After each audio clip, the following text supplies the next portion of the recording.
Dracula's Transylvania castle to discuss a routine real estate transaction. Title deeds are the last thing on the shape-shifting Count's mind. He has a thirst for pastures, new and fresh blood. And as the action moves to England, he gorges himself at the expense of the unfortunate ship's crew. Harker's fiancée Mina and her friend Lucy Westenra, Dr. Seward, and vampire expert Professor Van Helsing band together to stop the undead Count from rising. Only certain weapons will be effective, and not all of them will survive. Told through the diaries and the letters of the chief's characters, Dracula has a gripping authenticity and immediacy that draws the reader into its shadowy nightmare. Sounds spooky, spooky, spooky, spooky. Then here we have all of the chapters.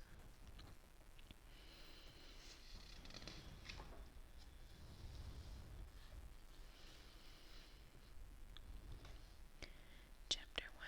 Jonathan Harker's journal kept in shorthand. 3 May Bistris left Munich at 8:35 p.m. on 1st May, arriving at Vienna early the next morning. Should have arrived at 6:46, but the train was an hour late. Budapest seems a wonderful place from the glimpse of which I caught of it from the train, and the little that I could walk through the streets. I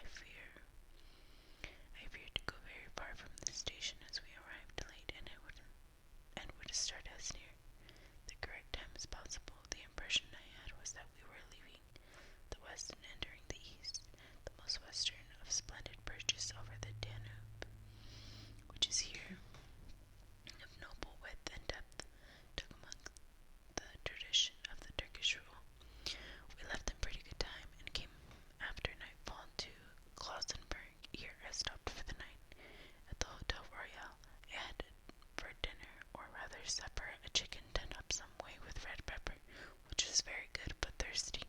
Ma'am, get a recipe for Mina. I asked the waiter, and he said it was called paprika Händel, and that, as it was a traditional dish, I should be able to get it anywhere along the Carpathians. I found my smattering of German very useful here indeed. I don't know how I should be able to get on without. Having some time at my disposal, when in London I had visited the British Museum and made a search among the books and the maps in the library regarding Transylvania. It had struck me that some foreknowledge of the country could hardly fail to have some importance in dealing with a nobleman of that country. But use a pen to help me read and follow along.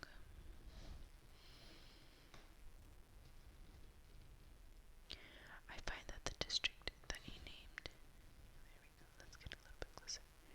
I find that the district he named is in the extreme east of the country, just on the borders of the three estates, Transylvania, Moldavia, and Bukovina, in the midst of the Carpathian Mountains, one of the wildest and least known portions of Europe.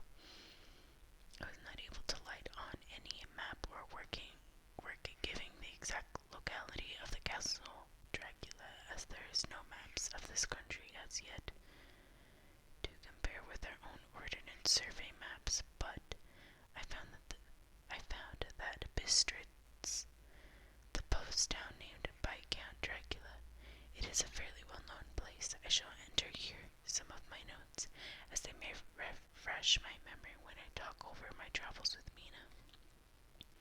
The population of Transylvania, there are 4 distinct nationalities: Saxons of the south, and the mixed with them the Wallachs, who are the descendants of the Dacians, Magyars of the west, and the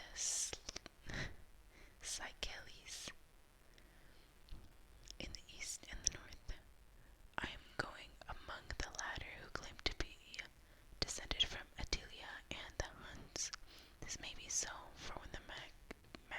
conquered the country. In the 11th century, they found the Huns settled in it. I read that every known superstition in the world is gathered into the horseshoe of the Carpathians, as if it were the center of some sort of imaginative whirlpool.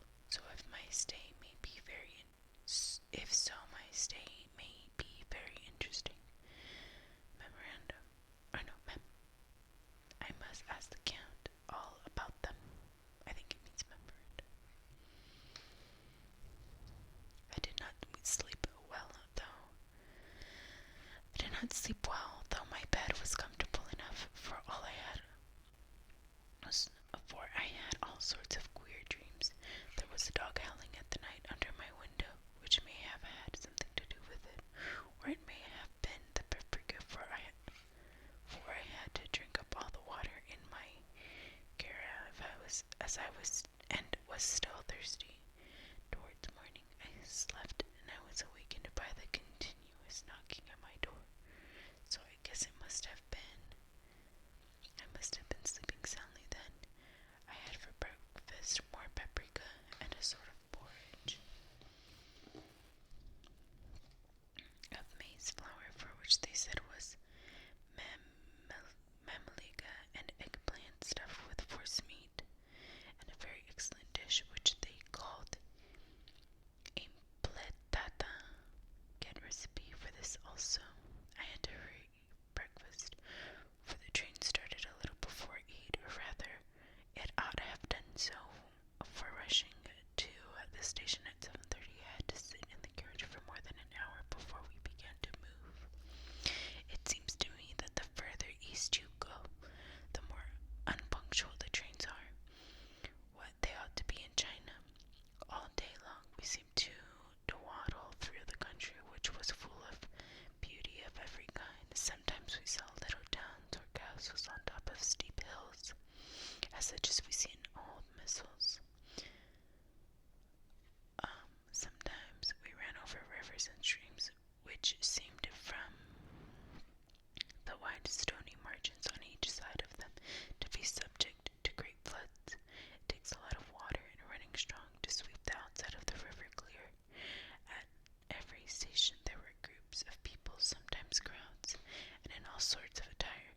Some of them were just like the peasants at home, or those I saw coming through France and Germany, with short jackets and round hats, homemade trousers, but others were very picturesque.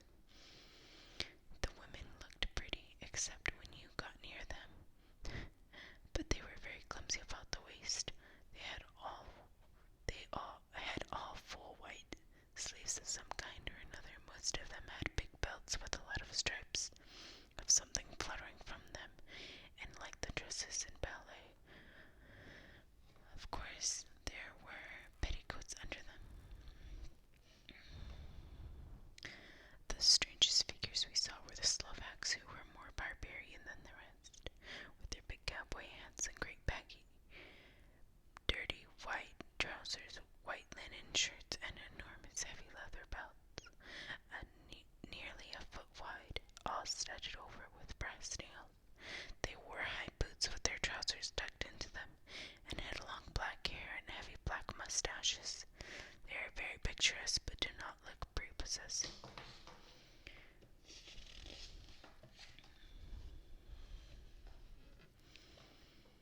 On the stage they would be set down at once as some old Oriental band of brigands.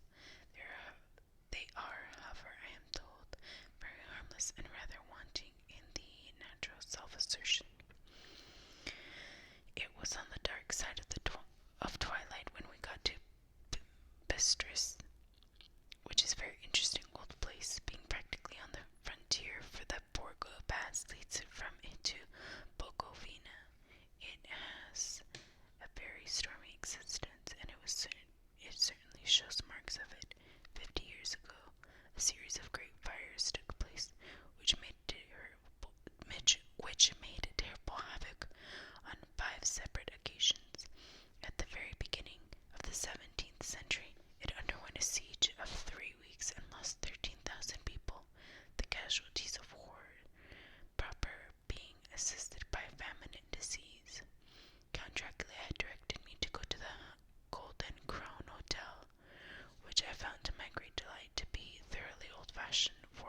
course, I wanted to see all I could of the ways of the country.